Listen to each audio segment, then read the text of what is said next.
Hello everyone, स्वागत आप सभी का आपके अपनी YouTube channel IT foundation classes में। तो गाइस, चाहे आपका आईटी मेन एग्जाम हो, आईटी बेक एग्जाम हो या फिर आईटी से रिलेटेड किसी भी प्रकार का कोई कंपटीशन एग्जाम, अगर आप लोग चाहते हो शानदार तैयारी करना तो आज की इस वीडियो को एंड तक जरूर देखिएगा।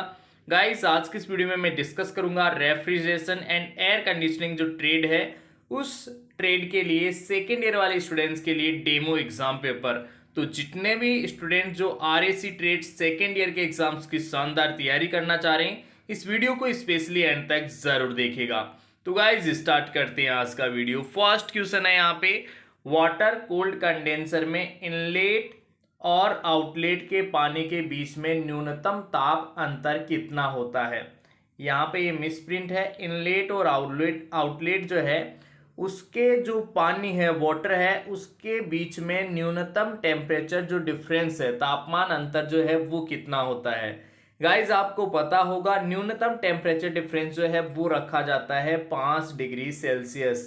तो राइट आंसर हो जाएगा ऑप्शन सी। इसके बाद में नेक्स्ट क्वेश्चन है, व्हाट इज द फेनोथर्न। फेनोथर्न क्या है, ये क्वेश्चन पूछा गया है। तो गाइज इसका राइट आंसर हो जाएगा एक इंसुलेशन सामग्री। ये तो आप लोगों ने पढ़ा होगा आई थिंक। फेनोथर्म क्या है, एक इंसुलेशन, एक कुचालक सामग्री होती है फेनोथर्म। ठीक है, तो राइट आंसर हो जाएगा ऑप्शन बी। इसके बाद में नेक्स्ट क्वेश्चन है, चिलर एसी प्लांट में मोटर्स के लिए किस प्रकार के स्टार्टर का प्रयोग किया जाता है। चिलर एसी प्लांट्स जो है उनमें मोटर्स के लिए किस प्रकार के स्टार्टर का उपयोग हम करते हैं। तो गाइज वहां पे हम यूज करते हैं इलेक्ट्रोमैग्नेटिक स्टार्टर। कौन सा स्टार्टर, इलेक्ट्रोमैग्नेटिक। कौन से ऑप्शन में, फर्स्ट वाला नहीं है, सेकंड भी नहीं है, मैग्नेटिक नहीं, इलेक्ट्रोमैग्नेटिक। सिर्फ मैग्नेटिक नहीं आएगा, इलेक्ट्रोमैग्नेटिक जिसे हम बोलते हैं विद्युत चुम्बकीय। तो राइट आंसर हो जाएगा ऑप्शन डी। इसके बाद में नेक्स्ट क्वेश्चन है, सर्दियों के एयर कंडीशनिंग में इंडोर वायु हीटिंग के लिए कौन सा डिजाइन डेटा का उपयोग किया जाता है। कौन सा डिजाइन डेटा जो है वो उपयोग करते हैं सर्दियों में एयर कंडीशनिंग में इंडोर वायु हीटिंग के लिए। इंडोर वायु हीटिंग, अंदर की जो वायु है उसको गर्म करने के लिए कौन सा डिजाइन का डेटा का उपयोग किया जाता है। तो गाइज वहां पे हम यूज करते हैं 20 degree Celsius plus minus 1 degree Celsius in R H is equal to 35%। Right answer हो जाएगा अपना ऑप्शन ए। इसके बाद में नेक्स्ट क्वेश्चन है, निरंतर विशिष्ट आर्द्रता पर हवा के सूखे बल्ब तापमान में कौन सी प्रक्रिया कम होती है। निरंतर विशिष्ट आर्द्रता पर हवा के सूखे बल्ब तापमान में कौन सी प्रक्रिया कम होती है। तो गाइस राइट आंसर हो जाएगा हवा की संवेदनशील शीतलन। ठीक है, सेंसिबल कूलिंग ऑफ एयर, हवा की संवेदनशील शीतलन जो है इसका राइट आंसर हो जाएगा। बढ़ते हैं स्टूडेंट्स नेक्स्ट क्वेश्चन की ओर। नेक्स्ट क्वेश्चन है, कौन सा कंप्रेसर केवल केंद्रीय एसी सिस्टम में उपयोग किया जाता है। कौन सा कंप्रेसर केवल केंद्रीय एसी सिस्टम में उपयोग करते हैं। तो कौन सा कंप्रेसर यूज करते हैं, वहां पे हम यूज करते हैं सेंट्रीफ्यूगल। अरे बोलो यार कौन सा, सेंट्रीफ्यूगल। बोलो कौन सा, सेंट्रीफ्यूगल। ठीक है, नेक्स्ट क्वेश्चन है इसके बाद में, यदि कुल दबाव और स्थिर दबाव को ज्ञात किया जाता है, किसको, कुल दबाव और स्थिर दबाव को ज्ञात किया जाता है, तो वाहिनी में वायु का दबाव कितना होता है।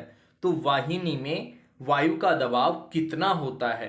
तो गाइस ऑप्शन ए, गतिशील और कुल दबाव में अंतर, बिल्कुल नहीं।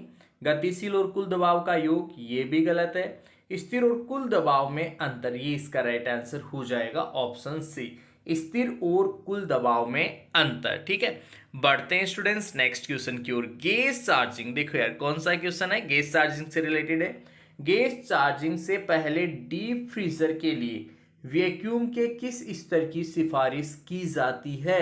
वैक्यूम का कौन सा स्तर रखते हैं एक तरीके से। ठीक है, तो वहां पे जो है राइट आंसर हो जाएगा गाइज ऑप्शन ए ही इसका राइट आंसर होगा, 150 माइक्रॉन्स। कितना माइक्रोन्स, 150 माइक्रोन्स। ठीक है, ऑप्शन ए इसका राइट आंसर हो जाएगा। समझ में आ रहा है। चलो बढ़ते हैं यार नेक्स्ट क्वेश्चन की ओर। What is the name of part zoomed इन।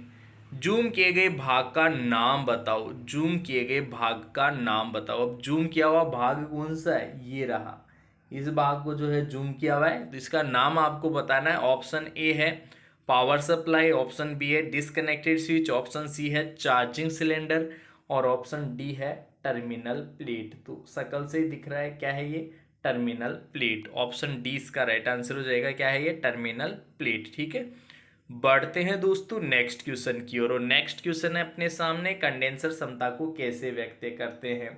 जो कंडेंसर है उसकी कैपेसिटी जो है उसको हम कैसे एक्सप्रेस करते हैं, मतलब कैसे दर्शाते हैं, कैसे व्यक्त करते हैं। तो राइट आंसर हो जाएगा गाइस किलो कैलोरी पर और, किलो कैलोरी पर और, किलो कैलोरी पर और। ठीक है, ऑप्शन सी इसका राइट आंसर हो जाएगा। बढ़ते हैं साथियों नेक्स्ट क्वेश्चन की ओर। आरएसी सिस्टम में हीट एक्सचेंजर का सीमित अनुप्रयोग क्यों है। हीट एक्सचेंजर का सीमित अनुप्रयोग इसलिए होता है ताकि बिजली खपत ना बढ़े, increase the compressor power consumption, compressor बिजली की खपत बढ़ाए। ठीक है, ऑप्शन बी जो है इसका राइट आंसर हो जाएगा, कंप्रेसर बिजली की खपत बढ़ाए। राइट आंसर हो गया ऑप्शन बी। नेक्स्ट क्वेश्चन है, सेंट्रल एसी प्लांट में पंप डाउन ऑपरेशन शुरू करने के लिए किस वाल्व को पहले बंद किया जाता है। कितना प्यारा क्वेश्चन है। सेंट्रल एसी प्लांट में पंप डाउन ऑपरेशन शुरू करने के लिए किस वाल्व को पहले बंद करते हैं। कौन से वाल्व को पहले बंद करेंगे, रिसीवर आउटलेट वाल्व को। ठीक है, ऑप्शन डी जो है इसका राइट आंसर हो जाएगा। बढ़ते हैं साथियों नेक्स्ट क्वेश्चन की ओर। नेक्स्ट क्वेश्चन है, इंडोर शीतलन टावर में वायु परिसंचरण की किस विधि का उपयोग किया जाता है। वायु परिसंचरण की जो है हम फोर्स्ड कन्वेक्शन जो है, कन्वेक्शन को हम बोलते हैं हिंदी में संवहन। तो फोर्स्ड कन्वेक्शन जो मेथड है उसका हम यूज करते हैं। ठीक है, which method of air circulation is used in indoor cooling tower. तो वहां पे राइट आंसर हो जाएगा ऑप्शन ए। बढ़ते हैं साथियों नेक्स्ट क्वेश्चन की ओर। नेक्स्ट क्वेश्चन है, तेल विभाजक में एक्स के रूप में चिन्हित भाग का नाम क्या है। यह एक्स जो है यहाँ पे चिन्हित किया हुआ है और इस भाग का नाम बताना है। Option A discharge gas line, option B है आपका स्क्रीन, ऑप्शन सी है ऑयल रिटर्न लाइन। तो गाइस इसका राइट आंसर हो जाएगा ऑयल रिटर्न लाइन। ठीक है, राइट आंसर हो गया ऑप्शन सी। ठीक है, ये डायग्राम था जिसमें एक्स बना हुआ था, तो एक्स क्या है, oil return line. Option C इसका राइट आंसर होगा। नेक्स्ट क्वेश्चन है, वॉक इन कूलर में फ्लीस गैस को कम करने के लिए किसका उपयोग करते हैं। ध्यान दो यार, देखो इधर उधर मत देखो, आप लोग ध्यान दो पढ़ाई पे थोड़ा सा। वॉक इन कूलर में फ्लीस गैस को कम करने के लिए किसका उपयोग करते हैं, किसका उपयोग करते हैं, हीट एक्सचेंजर का। अरे दोस्तों किसका यूज करते हैं, हीट एक्सचेंजर का। ऑप्शन बी जो है इसका राइट आंसर हो जाएगा। राइट, पैकेज एसी में घटक द्वारा किसको नियंत्रित किया जाता है। पैकेज एसी में घटक द्वारा जो है, ये जो घटक है ना कंपोनेंट, इससे हम किसको नियंत्रित करते हैं। तो यार ये तो आपको पता है, ये तो टेम्परेचर को कंट्रोल करने वाला है। ठीक है, थर्मोस्टेट स्विच है, टेम्परेचर को हम इससे कंट्रोल कर सकते हैं। राइट आंसर हो गया ऑप्शन डी। बढ़ते हैं दोस्तों नेक्स्ट क्वेश्चन की ओर। VFD variable frequency drive, VFD मतलब वेरिएबल फ्रीक्वेंसी ड्राइव में मोटर द्वारा खपत की जाने वाली शक्ति किस प्रकार बदलती है। मोटर द्वारा खपत की जाने वाली जो शक्ति है ना वो किस प्रकार बदलती है। राइट आंसर हो जाएगा इसकी गति का घन, और राइट आंसर हो गया ऑप्शन सी। ठीक है, ऑप्शन सी इसका राइट आंसर हो जाएगा। नेक्स्ट क्वेश्चन है इसके बाद में, आराम एसी में प्रति व्यक्ति ताजी हवा की न्यूनतम मात्रा क्या है। अब इंग्लिश में पढ़ो इस क्वेश्चन को। What is the minimum quantity of fresh air needed per person in a comfort AC. Comfort AC जो है, आराम एसी उसको हिंदी में कहा गया है, में प्रति व्यक्ति ताजी हवा की न्यूनतम मात्रा क्या है। प्रति व्यक्ति ताजी हवा की जो न्यूनतम मात्रा है वो होती है गाइस 5 से 7.5 CFM। ठीक है, राइट आंसर हो गया ऑप्शन बी 5 to 7.5 CFM। ठीक है, नेक्स्ट देखो, एक एसी प्लांट सिस्टम में किस प्रकार के भार से अधिक ऊर्जा की खपत होती है। एसी प्लांट सिस्टम है उसमें किस प्रकार का भार हो कि अधिक ऊर्जा की खपत होगी। कौन सा भार होने पे अधिक ऊर्जा की खपत होगी, तो ये तो यार आप सभी को पता है, हीटिंग और कूलिंग अगर लोड है, जैसे हीटर है या फिर कूलिंग मतलब एसी है, तो हीटिंग और जो कूलिंग सिस्टम है उससे बहुत ज्यादा पावर की खपत होती है। आपको पता है ना यार, घर के अंदर बिजली का बिल सबसे ज्यादा किससे आएगा, या तो सर्दियों में हीटर से या फिर गर्मियों में एसी की वजह से। एसी का अगर बिजली का बिल ही कम हो तो हर कोई घर घर में एसी लगा ले। समझ रहे हो बात को। तो राइट आंसर हो गया अपना ऑप्शन बी। ठीक है, नेक्स्ट क्वेश्चन देखो। पैकेज एसी में पावर आइसोलेटर ऑफ होने पर ऑन बनने के लिए किस स्विच को इंटरलॉक किया गया है? तो इसका राइट आंसर हो जाएगा guys crank case heater right answer हो जाएगा ऑप्शन सी। बढ़ते हैं दोस्तों नेक्स्ट क्वेश्चन की ओर। Question number 21। डीप फ्रीजर में वाष्पीकरण करने वाले डीफ्रॉस्टिंग का क्या मतलब है? डीफ्रॉस्टिंग का क्या मतलब है? तो गाइस यहाँ पे डीफ्रॉस्टिंग का जो मतलब है वो होता है वाष्पीकरणकर्ता से बर्फ हटाता है। वाष्पीकरणकर्ता से क्या हटाता है? बर्फ हटाता है। राइट आंसर हो गया अपना ऑप्शन बी। बढ़ते हैं इसके बाद में क्वेश्चन नंबर 22। किस प्रकार की ऊष्मा हटाने से रेफ्रिजरेंट वाष्प को वाटर कूल्ड कंडेंसर में तरल में बदल दिया जाता है? वाटर कूल्ड कंडेंसर में तरल में बदल दिया जाता है। तो राइट आंसर हो जाएगा यहाँ पे लेटेंट हीट ऑफ कंडेंसेशन, संघनन की गुप्त ऊष्मा। राइट आंसर हो गया ऑप्शन डी। राइट आंसर हो गया ऑप्शन डी। बढ़ते हैं दोस्तों इसके बाद में नेक्स्ट क्वेश्चन की ओर। नेक्स्ट क्वेश्चन है शुष्क विस्तार वाष्पीकरण के आउटलेट पर रेफ्रिजरेंट की स्थिति क्या है? रेफ्रिजरेंट की स्थिति जो है वो होती है गाइस केवल वाष्प, ओनली वेपर। राइट आंसर हो गया ऑप्शन डी। नेक्स्ट क्वेश्चन है सर्विस वाल्व की कौन सी स्थिति एक ही समय में सभी 3 पोर्ट्स को जोड़ती है? ऑल 3 पोर्ट्स लिखा है पार्ट्स एक्चुअल में। ठीक है, सर्विस वाल्व की कौन सी स्थिति होती है, कौन सी पोजीशन ऐसी है जो एक ही समय में सभी 3 पार्ट्स को जोड़ती है? तो गाइस कौन सी स्थिति होती है? होती है मिडिल सीट। ठीक है, मध्य का सीट, मिडिल सीट। ठीक है, राइट आंसर हो जाएगा अपना ऑप्शन डी। क्वेश्चन नंबर 25 है R22 का उपयोग करके पैकेज एसी में उच्च दबाव नियंत्रण में कितना कट आउट बिंदु निर्धारित किया गया है? कितना कट आउट बिंदु निर्धारित किया गया है? तो राइट आंसर हो जाएगा 20 kg पर सेंटीमीटर स्क्वायर। 20 kg पर सेंटीमीटर स्क्वायर। बोलो कितना? 20 kg पर सेंटीमीटर स्क्वायर। ठीक है, राइट आंसर हो गया ऑप्शन डी। नेक्स्ट क्वेश्चन है कौन सी प्रक्रिया समुद्र के पानी को ताजे पानी में बदलती है? समुद्र में आपको पता है खारा पानी होता है। ठीक है, समुद्र के पानी को ताजे पानी में कौन सी प्रक्रिया बदलेगी? डीसेलिनेशन। कौन सी प्रक्रिया? डीसेलिनेशन। ठीक है, सैलीन वाटर होता है समुद्र में जो पानी होता है ना उसको सैलीन वाटर बोलते हैं, नमकीन वाला पानी, नमकीन, नमक का पानी। ठीक है, तो डीसेलिनेशन बोलेंगे उस प्रोसेस को कि नमक जो नमकीन टाइप का उसमें है, नमकीन जो टेस्ट है उसको चेंज करके ताजे पानी में बदलना, डीसेलिनेशन। ठीक है, राइट आंसर हो जाएगा ऑप्शन ए। नेक्स्ट क्वेश्चन है आइस प्लांट में किस रेफ्रिजरेंट का उपयोग किया जाता है? आइस प्लांट मतलब जहां बर्फ बनाई जाती है, वहां पे किस रेफ्रिजरेंट का उपयोग करते हैं? कौन सा रेफ्रिजरेंट हम यूज करते हैं? वहां यूज करते हैं गाइस R717। कौन सा? R717, R717। आइस प्लांट में R717। बोलो आइस प्लांट में R717, आइस प्लांट में R717। ठीक है, याद रखोगे, ऑप्शन डी इसका राइट आंसर हो जाएगा। इसके बाद में देखो नेक्स्ट क्वेश्चन है हवा का कौन सा पैरामीटर थर्मामीटर बल्ब से मापा जाता है जिसे स्लिंग साइकोमीटर में गीला किया जाता है? तो यहाँ पे राइट आंसर हो जाएगा गीला बल्ब तापमान। ऑप्शन डी जो है इसका गाइस राइट आंसर हो जाएगा ऑप्शन डी। ठीक है, इसके बाद में देखो नेक्स्ट क्वेश्चन है VRF एसी प्रणाली के साथ किस रेफ्रिजरेंट का उपयोग किया जाता है? VRF एसी प्रणाली के साथ कौन से रेफ्रिजरेंट का हम यूज करते हैं? तो गाइज वहां पे हम यूज करते हैं R410A। ठीक है, ऑप्शन ए इसका राइट आंसर हो जाएगा R410A। ऑप्शन ए जो है इसका राइट आंसर हो जाएगा। बढ़ते हैं साथियों नेक्स्ट क्वेश्चन की ओर। नेक्स्ट क्वेश्चन है कौन सा कंप्रेसर क्षमता को नियंत्रित करने के लिए की हील्स वेन मैकेनिज्म का उपयोग करता है? देखो यार समझना, यूजेस वीन मैकेनिज्म जो है उसका कौन सा कंप्रेसर यूज करता है कंट्रोलिंग कैपेसिटी,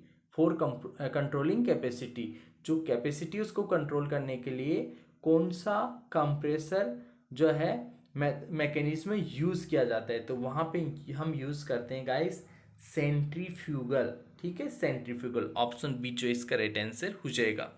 नेक्स्ट क्वेश्चन है इसके बाद में, आइस कैंडी संयंत्र में समान रूप से नमकीन घोल के तापमान को बनाए रखने के लिए, आइस कैंडी संयंत्र में जो है समान रूप से नमकीन घोल के तापमान को बनाए रखने के लिए किसका उपयोग किया जाता है, किसका उपयोग करते हैं, वहां पे करते हैं हम एगीटेटर का। किसका?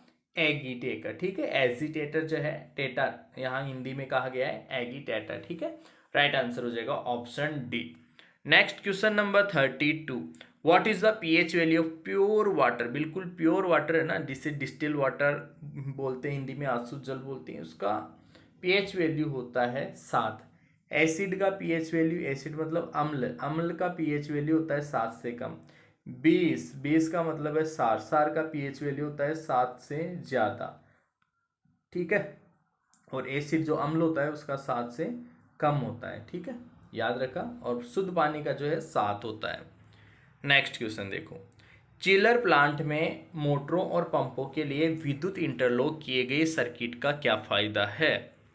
चिलर प्लांट में मोटरों और पंपों के लिए विद्युत इंटरलॉक किए गए सर्किट का क्या फायदा है, तो गाइस वहां पे हमें फायदा मिलता है उनका कि क्रमिक रूप से लोड शुरू और बंद करें, क्रमिक रूप से लोड शुरू और बंद करें। ऑप्शन ए इसका राइट आंसर हो जाएगा। इसके बाद में दोस्तों नेक्स्ट क्वेश्चन है, दरवाजा खोलने के दौरान किस प्रकार की बोतल कूलर न्यूनतम गर्मी प्राप्त करता है। दरवाजा खोलने के दौरान किस प्रकार की बोतल कूलर न्यूनतम गर्मी प्राप्त करता है, न्यूनतम गर्मी प्राप्त करता है, तो राइट आंसर हो जाएगा option D, horizontal. Right answer हो जाएगा ऑप्शन डी। नेक्स्ट क्वेश्चन है, कौन सा सुरक्षा स्विच कंप्रेसर मोटर सर्किट को निष्क्रिय करता है यदि सक्शन का दबाव पैकेज एसी में सुरक्षित सीमा से नीचे आता है, तो राइट आंसर हो जाएगा इसका option C, low pressure switch. कौन सा switch? Low pressure switch. Right answer हो गया ऑप्शन सी। इसके बाद में दोस्तों नेक्स्ट क्वेश्चन है, निरपेक्ष चूषण दाब पर निरपेक्ष निर्वहन दबाव का अनुपात क्या है। What is the ratio of absolute discharge pressure to absolute suction pressure.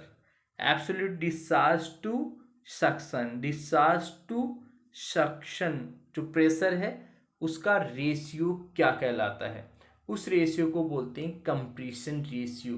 क्या बोलेंगे? Compression ratio. बोलो क्या बोलेंगे? Compression ratio. राइट आंसर हो गया ऑप्शन डी। बढ़ते हैं दोस्तों नेक्स्ट क्वेश्चन की ओर। रिसाइकलिंग मशीन के रूप में चिन्हित एक्स घटक का नाम क्या है। रिसाइकलिंग मशीन के रूप में चिन्हित एक्स घटक का नाम यहाँ पे क्या है, तो गाइस यहाँ पे देखो यार, एक्स के रूप में चिन्हित जो है ना वो बताना है आपको। एक्स के रूप में आपको दिख रहा होगा एक्स के रूप में कौन सा है, ठीक है, ये देखो ये बना हुआ एक्स के रूप में, ठीक है, इसको ऑयल रिटर्न वाल्व बोलेंगे। क्या बोलेंगे? Oil return valve, oil return valve. Option है इसका राइट आंसर हो जाएगा। नेक्स्ट, और इस क्वेश्चन पेपर में ट्रेड थ्योरी का ये लास्ट क्वेश्चन है, क्वेश्चन नंबर 38। आप सभी को पता होगा प्रेजेंट समय में 38 क्वेश्चन आईटीआई के क्वेश्चन पेपर में पूछे जा रहे हैं थ्योरी से, ठीक है। तो क्वेश्चन है, फोर्स्ड ड्राफ्ट कूलिंग टावर का क्या फायदा है। What is the advantage of forced draft cooling tower. जो फोर्स्ड ड्राफ्ट कूलिंग टावर है उसका यूज क्या है, उसका एडवांटेज क्या है, फायदा क्या है, ठीक है, ये हमसे पूछा है।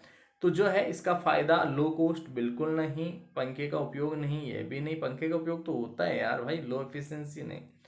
ऑक्यूपाइज लेस स्पेस, जो फोर्स ड्राफ्ट कूलिंग है वो लेस स्पेस, कम जगह घेरता है, तो राइट आंसर हो गया ऑप्शन डी, ठीक है, राइट आंसर हो गया ऑप्शन डी।